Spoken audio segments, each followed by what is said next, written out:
So I know you guys are used to seeing music from me, but I'm going to switch it up a little bit and talk about weddings.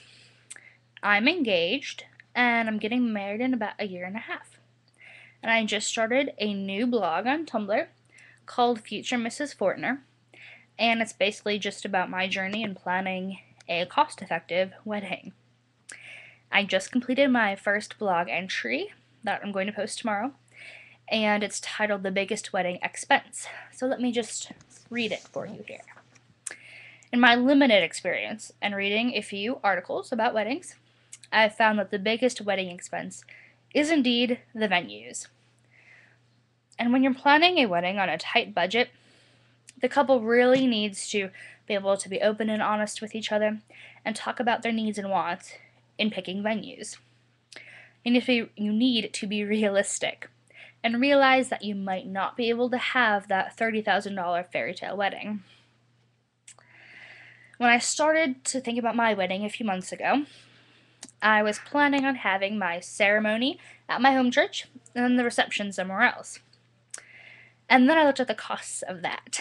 The church was going to cost at least $1,000, and the reception hall was going to cost about $600, not including food. And that just wasn't going to happen. So, here's my bit of advice for this blog update. Have the ceremony and reception in the same place. That's what I've decided to do, and I'm having it in the same room, same building, everything.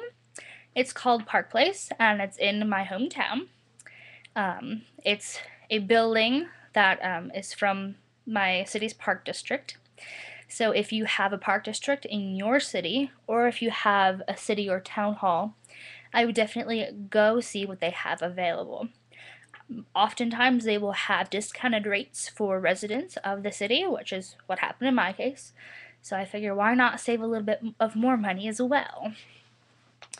Not only does it cut costs and you only have to pay for one venue, but you also only have to decorate one building, which when you add up decoration costs and how much time you're spending, that's really going to be a good thing to do. So not only are you going to save money on decorations, you're also going to save gas on traveling from location A to location B. And also, even though this might not be that big of a deal, your guests won't get lost as long as they know where location A is, because that's the only location that you're going to have. So this is what I'm doing to cut costs a little bit. It's probably saving me at least $1,000, if not more. I all around think it's a really good idea, especially if you're really tight on money and you're looking at ways to cut costs. Having the entire wedding in one place is definitely going to save you a lot of money. So I'll probably be posting more things on YouTube, but if I don't, please check out my Tumblr, Future Mrs. Fortner at Tumblr. And I'll be posting all my things on there so you can keep updated with my ideas and advice on Tumblr.